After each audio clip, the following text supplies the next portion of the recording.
드라마 유미의 세포들은 세포들과 함께 먹고 사랑하고 성장하는 유미의 이야기인데요. 오늘 영상에서는 원작 웹툰의 세 번째 남자 주인공인 술록이와 유미의 이야기를 알려드리겠습니다. 덧붙여 요약된 내용은 원작의 감동을 대체할 수 없으니 꼭 원작을 보시는 것을 추천드립니다. 에디터 신술록, 출판사 직원이자 유미의 담당자인 그는 사람 많은 곳에 가면 에너지가 빠르게 소모되는 타입이었는데요.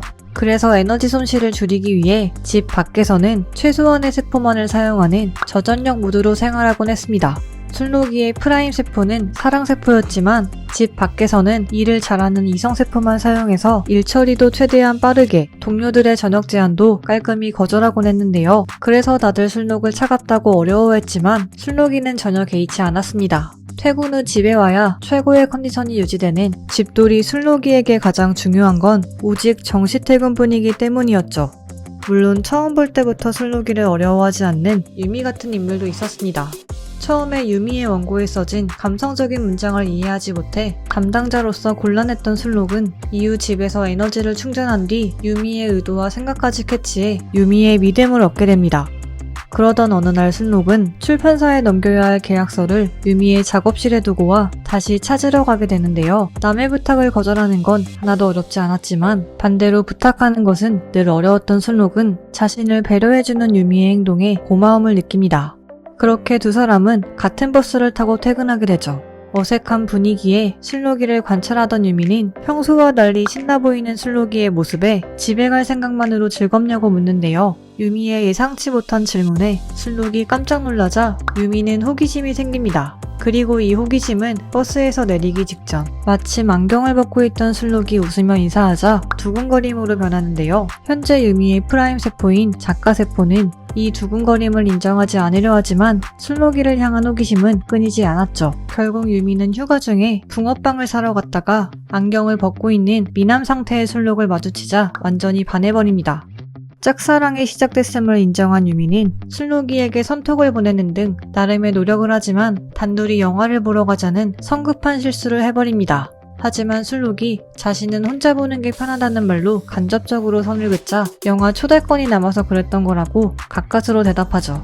이후 술록이 소개팅한다는 소식을 듣고 완전히 낙심한 유미는 일부러 더 무미건조하게 술록을 대하는데요. 사무실에 들렀던 술록이 우산이 없어 비가 그치기를 기다리고 있는 모습을 보자 직접 우산을 씌워주기까지 합니다.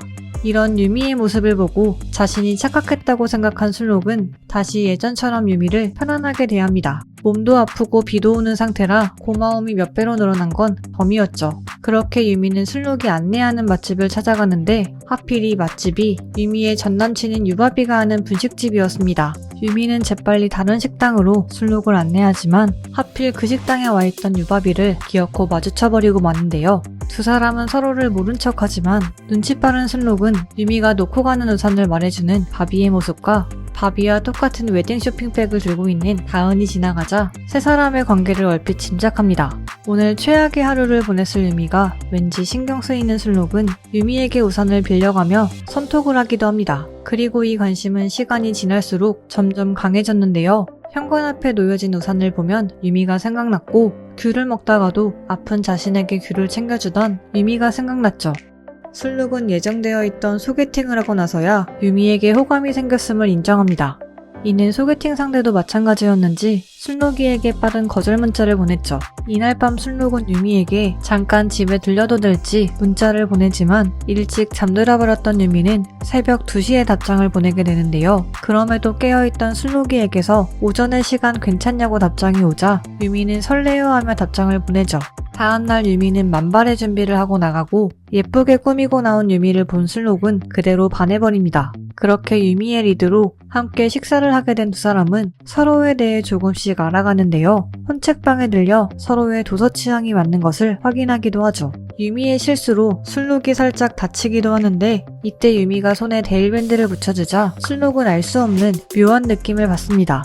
이후 술록은 유미가 찾는 절판 도서가 집에 있다며 들렸다 가라고 했지만 왠지 이상하게 술록과 만나는 상상이 잘 되지 않았던 유미는 아쉬움을 남긴 채 술록과의 만남을 마무리합니다. 술록도 유미를 붙잡지 않자 유미는 실망하면서도 그럴 줄 알았다고 생각하죠. 그런데 그날 밤 순록이에게서 집 앞이라는 문자가 도착하는데요. 우산과 책을 핑계로 유미의 집 앞에 온 순록은 자신의 3대 원칙을 모두 깨고 유미에게 그대로 고백합니다.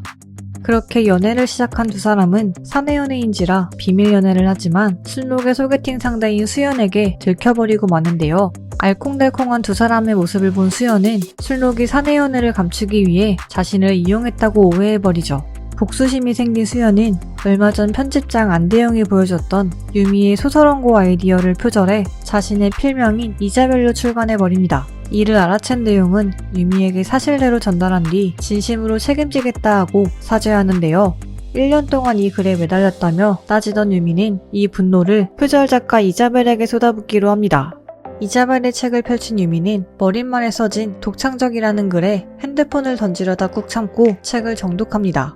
그런데 놀랍게도 이자벨의 글은 유미보다 훨씬 더 나은 필력을 자랑하고 있었죠. 한 가지 이해가 가지 않는 점은 유미의 여러 가지 아이디어 중 오직 한 가지만 사용했다는 것이었는데요. 이유를 곰곰이 생각하던 유미는 글에 집중하게 만들기 위해서는 글에 방해되는 자잘한 설정들은 버려야 한다는 것을 깨닫습니다. 더 나은 글을 쓸 수 있다고 확신한 유미는 이자벨이 표절한 글에 대한 미련을 버리고 순록을 주인공으로 다시 새로운 소설을 쓰기로 결정합니다. 이후 유미의 새로운 글은 소설 부문 현재 1위를 달릴 만큼 큰 성공을 거두게 되는데요.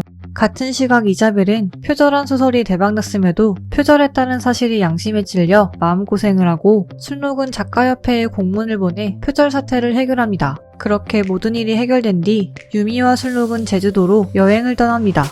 날씨도 예상보다 좋지 않고 일정이 전부 취소되지만 두 사람은 한 번도 싸우지 않는데요. 그런데 순록이 저녁을 제대로 먹지 못하자 유미는 체한 게 확실하다며 순록이의 손을 주물러 주는데 어디서 본 장면 같다는 묘한 느낌을 받습니다. 바로 먼 미래 웨딩드레스를 입고 소화불량을 호소하는 유미에게 손을 잡아주며 신랑이 너무 잘생겨서 그런 거 아니냐고 농담을 하는 순록이의 모습을 미리 느낀 것이었죠. 미래의 유미에게 이렇게 행복한 순간이 온다는 걸 과거의 유미에게 알려주기 위해 유미의 텔레파시 세포가 시그널을 보낸 것이었습니다. 유미가 순록을 처음 만난 날 순록을 어디서 봤다고 느낀 것도 순록이 약지의 데일밴드를 보며 묘한 기시감을 느낀 것도 텔레파시 세포가 보낸 시그널을 두 사람이 느낀 것이었죠. 이후 순록이와의 알콩달콩한 신혼생활을 즐기는 와중에도 유미의 세포들의 엉뚱한 행동들은 계속되고 작가 유미의 글 또한 멈추지 않는데요. 잠든 유미의 모습 뒤로 세포들이 인사하는 모습과 함께 끝이 납니다.